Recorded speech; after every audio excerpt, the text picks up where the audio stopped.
رحمن ساعدني يا رحمن اشرح صدري قرآن املأ قلبي قرآن واسق حياتي قرآن. امیر جو ہوتا ہے، امیر کا انتخاب کون کرتا ہے؟ اور پھر وہ امیر شورا منتخب کرتا ہے، تو کیا اس کو حق ہوتا ہے کہ وہ جس کو چاہے شورا میں لے لے؟ اسلامی نظام میں جو اہل حل و عقد کہلاتے ہیں، جنہیں شورا بھی کہتا ہے، ان کو یہ اختیار ہوتا ہے کہ وہ اپنے میں سے یا اپنے سے خارج کسی کو امیر منتخب کریں، اور ان کی حیثیت امت کے نمائندہ افراد کی ہوتی ہے، لہذا وہ امت کی خواہش اور رغبت کی ترجمانی کرتے ہیں. کیونکہ مسئلہ یہ ہوتا ہے کہ امیر وہ ہو جس پر لوگوں کا اتفاق ہو، جس سے لوگ بیعت ہوں. امیر اگر ایسا ہے جو متسلط ہے تو صحیح معنی میں عمارت کا حق ادا کرنے والا نہیں ہے، وہ جبری عمارت ہے، اور جبری عمارت اسلام میں کسی حالت میں پسندیدہ نہیں.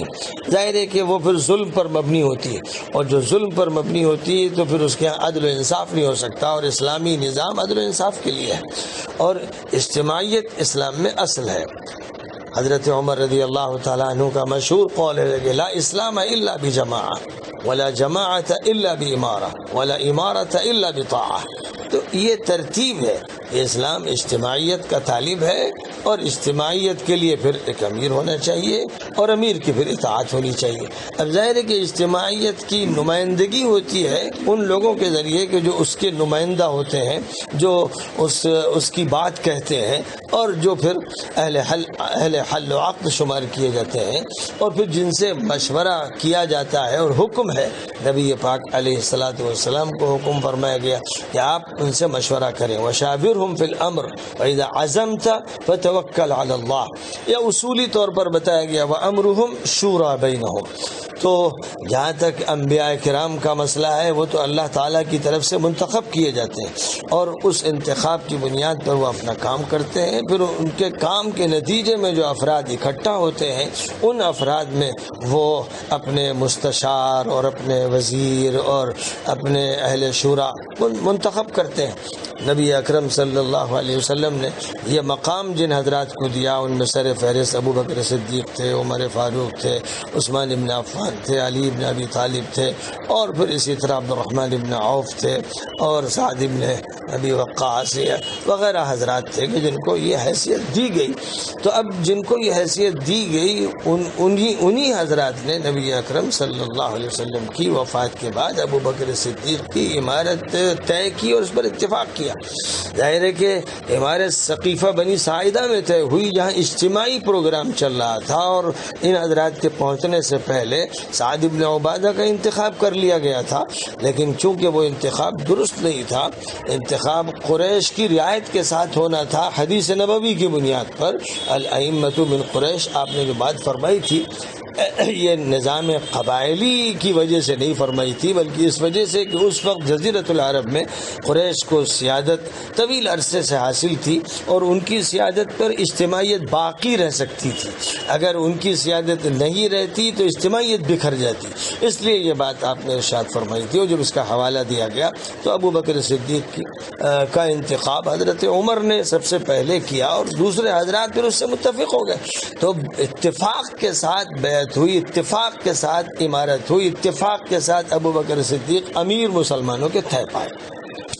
اور پھر اس کے بعد حضرت ابو بکر صدیق نے حضرت عمر فاروق کا انتخاب کیا، لیکن مسلمانوں سے مشورہ کیا اور مسلمانوں کے اتفاق کو طلب کیا. جب مسلمانوں کا اتفاق ہو گیا تب حضرت عمر کی خلافت کا اعلان ہوا، اور حضرت عمر سے پھر اجتماعیت کے ساتھ لوگ بیعت ہوئے. کوئی انتشار نہیں ہوا، وہ اجتماعیت قائم رہی، اور جو حضرات بھی حضرت ابو بکر کی شورا میں تھے وہ حضرت عمر کی شورا میں رہے. پھر حضرت عمر پر جب حملہ ہوا اور اب بچنے کا امکان نہیں تھا، تو انہوں نے بھی ایک شورا تشکیل دے دی، ایک کمیٹی اس مقصد کے لیے بنا دی، خاص طور پر شورا ہی میں سے وہ 6 حضرات کا انتخاب کیا کہ یہ لوگ اگلے خلیفہ کو، اگلے امیر المومنین کو منتخب کریں۔ تو ان کے انتخاب سے عثمان طے ہوئے۔ حضرت عثمان رضی اللہ تعالیٰ عنہ متسلط نہیں ہو گئے اور خود رائے کے ساتھ کوئی فیصلہ نہیں ہوا۔ یہی مسئلہ حضرت علی کے ساتھ رہا کہ عثمان کو شہید کر دیا گیا، تو پھر اسی شورا نے حضرت علی کو امیر بنایا۔ تو یہ سارا عمل جو ہوتا رہا شورا کے ذریعے ہوتا رہا۔ امت کی اجتماعیت کا مظاہرہ جو ہوتا ہے، اس کی نمائندگی ہوتی ہے، وہ اس امت کے نمائندوں کے ذریعے ہوتی ہے جو شورا کی تشکیل کرتے ہیں یا جن سے شورا تشکیل پاتی ہے، اور پھر ان کا فیصلہ اصل ہوتا ہے، یعنی ان کا اجتماعی فیصلہ اصل ہوتا ہے۔ لیکن جب امیر منتخب ہو جاتا ہے تو پھر امیر کی ذمہ داری یہ ہوتی ہے کہ وہ شورا سے مشورہ کرے، اور پھر اس مشورے میں جو مختلف آراء سامنے آئے ان میں سے کسی رائے پر وہ فیصلہ کر سکتا ہے، اور اگر وہ فیصلہ کر لیتا ہے اس طرح کہ وہ قرآن و سنت سے کے خلاف نہیں ہوتا، تب ذمہ داری ہوتی ہے اہل شورا کی بھی اور دیگر حضرات کی بھی کہ وہ امیر کی اطاعت کریں ان امور میں کہ جو امور قرآن اور حدیث سے متفق ہیں۔ یہ اصول ہے۔ اب جب یہ اصول ہے تو اسی کے مطابق عمل ہونا چاہیے۔ آج بھی آپ دیکھتے ہیں کہ جو اسلام کی ایک چھوٹی سی تصویر ہمارے مدارس کی شورا کے ذریعے پیش کی جاتی ہے کہ مدارس کی شورا جو ہے وہ طے کرتی ہے کہ محتمم کون ہو، ناظم کون ہو، اور جس کو طے کر دیتی ہے تو اس کو پھر وہ اختیارات حاصل ہو جاتے ہیں جو دستوری ہیں۔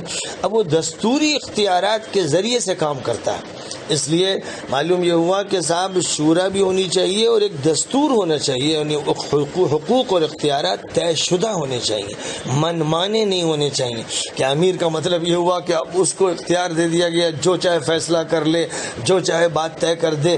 یہ اس کا دائرہ اختیار نہیں ہے، اس کو چاہیے کہ اسی دائرے میں کام کرے جو متفق علیہ۔ اگر اس سے وہ باہر نکلنا چاہتا ہے، کوئی نئی بات کہنا چاہتا ہے تو شورا بلائے اور اس شورا میں اتفاق طے کرے۔ اگر شورا متفق ہو جائے تب اس کے بعد اس کو جاری کیا جائے۔ انفرادی فیصلے صادر کرنا اس طرح کے شورا کا اس پہ اتفاق نہ ہو، یہ انتشار کا طریقہ کار ہے اور اسلام اس سے متفق نہیں ہے، اور یہ نظام امارت اور نظام شورا کے خلاف ہے۔